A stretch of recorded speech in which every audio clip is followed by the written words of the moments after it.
आखिर हमारा बच्चा सुधर क्यों नहीं पाता है? आखिर हमारा बच्चा सही रास्ते पर क्यों नहीं लग पाता है? अच्छा से पढ़ाई क्यों नहीं कर पाता है? समाज में हमारा बच्चा का चाल चलन और शिष्टाचार विचार क्यों बदल जाता है, क्यों बर्बाद हो जाता है? उसका कारण हम लोग स्वयं हैं।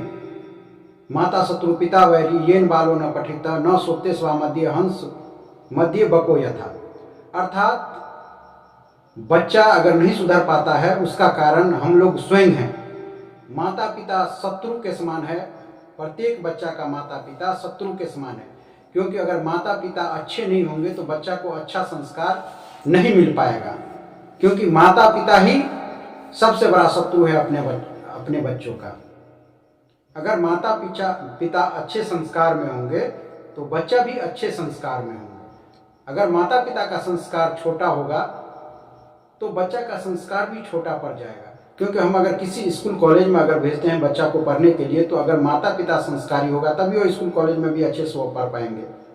अगर किसी स्कूल में बच्चे को भेजते हैं तो माता पिता का नाम ज़्यादा आता है, ये किसका बच्चा है, ये किनका बच्चा है, बहुत ही संस्कारी है, बहुत ही विचारी है, बहुत ही डिसिप्लिन है इस बच्चे में। तो उसका कारण माता पिता को श्रेय जाता है, और सबसे ज़्यादा श्रेय माता को जाता है। इसलिए माता पिता को बैरी और शत्रु बताया गया है।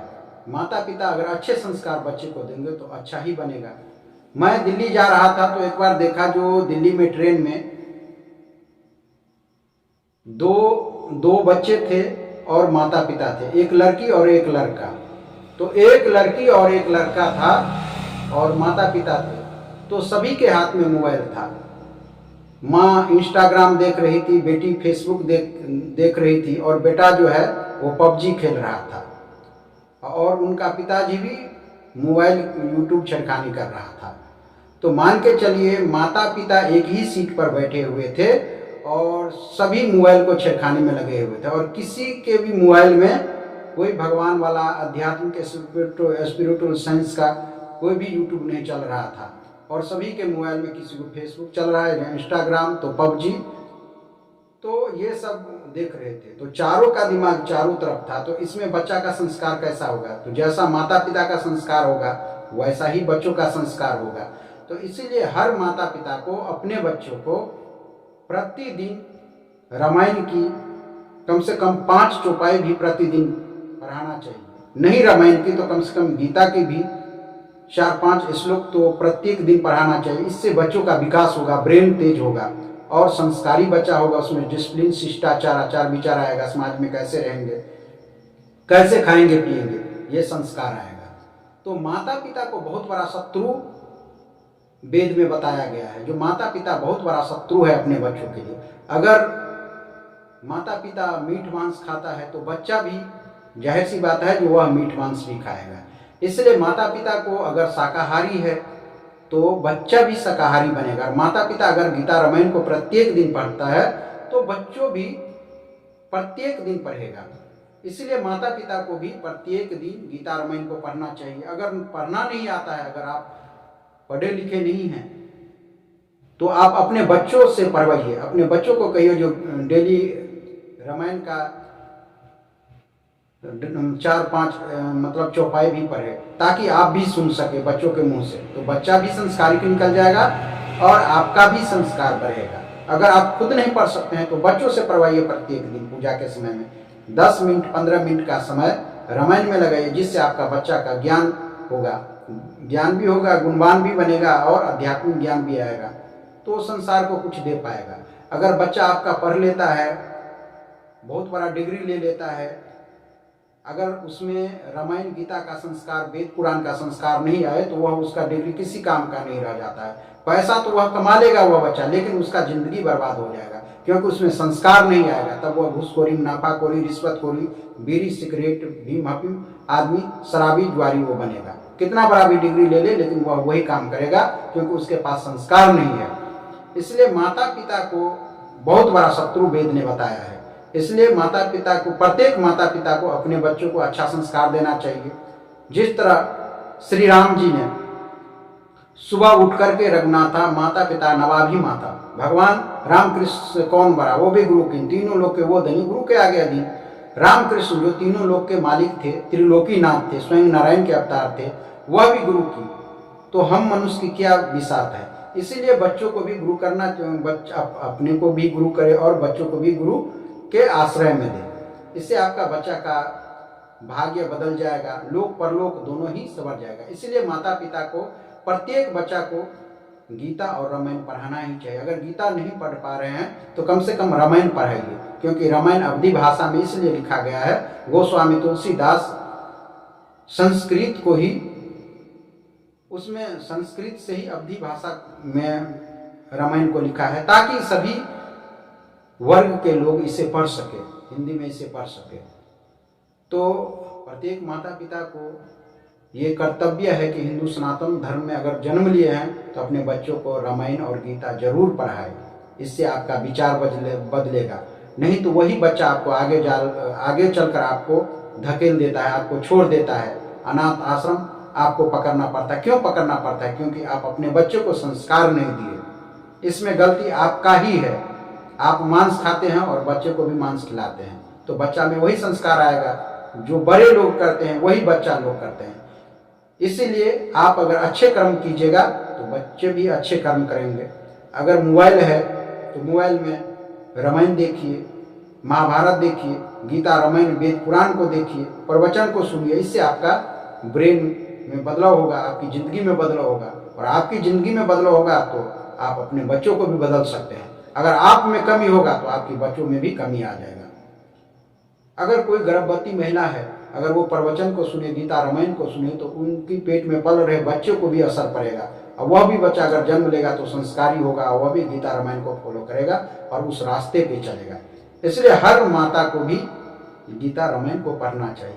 अगर आप नहीं पढ़ सकते हैं तो किसी से पढ़वाइए और उसको सुनिए।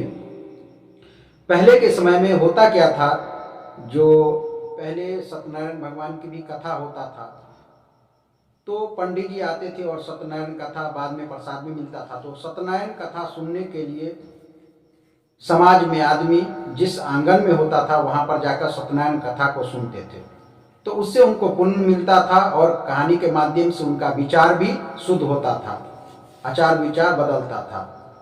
तो इसी तरह आप अगर नहीं पढ़ सकते हैं तो अपने बच्चों से पढ़वाइए, अगल बगल वाले से पढ़वाइए, और खुद को सुनिए और अपना जीवन को सफल बनाइए। क्योंकि आप अगर हिंदू धर्म में, सनातन धर्म में जन्म लिए तो आप बहुत भाग्यशाली हैं, क्योंकि सनातन धर्म में जन्म लेने वाला प्रत्येक व्यक्ति भाग्यशाली होता है, वैकुंठ के द्वार पर होता है। मनुष्य जन्म वैकुंठ के द्वार पर है। चाहिए तो आप जिंदगी को बर्बाद कर सकते हैं, या तो आप आबाद कर सकते हैं, आपके मुट्ठी में है। तो जरूर आप गीता रामायण को पढ़ें और गुरु जरूर करें। बिना गुरु का संसार में कुछ नहीं होता। गुरु बिन माला जपता, गुरु बिन करता दान, और सब निष्फल हुआ बूझो वेद पुराण। अगर गुरु नहीं है, अगर कोई आप दान करते हैं या कोई भी अच्छे कर्म भी करते हैं तो आपका निष्फल चला जाएगा, क्योंकि आपके पास गुरु नहीं है। इसलिए आप गुरु करें। गुरु तारनहार है, तो इसलिए सबके जीवन में गुरु करना चाहिए। और जहाँ पर पढ़े लिखे का काम है वहाँ पर कौवे का क्या काम है, इसीलिए कहा गया है।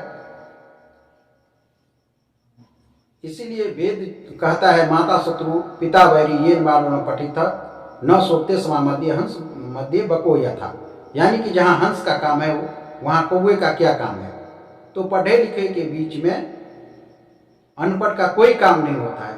इसीलिए आप हमेशा हंस स्वभाव का रहिए, और भौतिकी साइंस के साथ साथ आप स्पिरिचुअल साइंस का भी ज्ञानी बनिए, तभी जाकर आपका जीवन सफल होगा और समाज का भी जीवन सफल होगा। अगर आप समाज में रहते हैं और आप भौतिकी संसार में जीते हैं तो आपका जिंदगी बेकार हो जाता है, जीवन असफल हो जाता है। और आप भौतिकी के साथ साथ अगर उसमें आध्यात्मिक मिला देते हैं तो आपका जीवन लोक और परलोक दोनों सुधर जाता है। तो इसीलिए आप सभी आदमी अपने अपने घर में जरूर रामायण और गीता को रखें। दूसरे धर्म के लोग अपना अपना धर्म ग्रंथ अपने अपने घर में रखते हैं, तो आप भी अपने अपने घर में अपना अपना धर्म ग्रंथ रखिए। कम से कम रामायण रखिए, और रामायण को डेली कम से कम 5 श्लोक भी पढ़िए। बहुत कम तो कम से कम 2-3 पन्ने भी रोज पढ़िए। इसका आपका जिंदगी में बदलाव होगा। आपके घर में सुखी संपन्नता आएगी, लक्ष्मी आएगी, घर में कलेश दूर हो जाएगा, संपत्ति आने लगे, आपका घर से दुख कलेश विपत्ति का नाश होगा। इसीलिए आप लोग भी सनातन धर्म में हैं। भारत में प्रत्येक आदमी राममय है, प्रत्येक व्यक्ति को भगवत की प्राप्ति होना चाहिए, क्योंकि हिंदू सनातन धर्म में वही जन्म लेता है जिसको भगवत की प्राप्ति होता है। जो बहुत भाग्यशाली होता है उन्हें हिंदू धर्म में जन्म मिलता है। बड़े भाग मनुष्यतन पावा सूर दलवी गंती गावा साधन नाम मोच का द्वारा जय परलोक सवार। तो हिंदू सनातन धर्म में वही जन्म लेता है जिन पर भगवान की डायरेक्ट कृपा होता है और वह अपना जीवन को असफल कर लेता है। तो इसीलिए आप सभी आदमी जरूर गुरु करें और मंत्र दीक्षा के लिए भी संपर्क कर सकते हैं। डिस्क्रिप्शन बॉक्स में मैं अपना नंबर दे दूंगा, आप जरूर संपर्क करें। कोई भी समस्या हो तो आप जरूर कॉल कर सकते हैं, मुझसे सलाह निःशुल्क ले सकते हैं। धन्यवाद, बहुत बहुत आशीर्वाद। भगवान राम की कृपा आप सभी पर, नारायण की कृपा, श्री कृष्ण जी की कृपा बरसता रहे, सद्गुरुदेव की कृपा बरसता रहे। बहुत बहुत आशीर्वाद।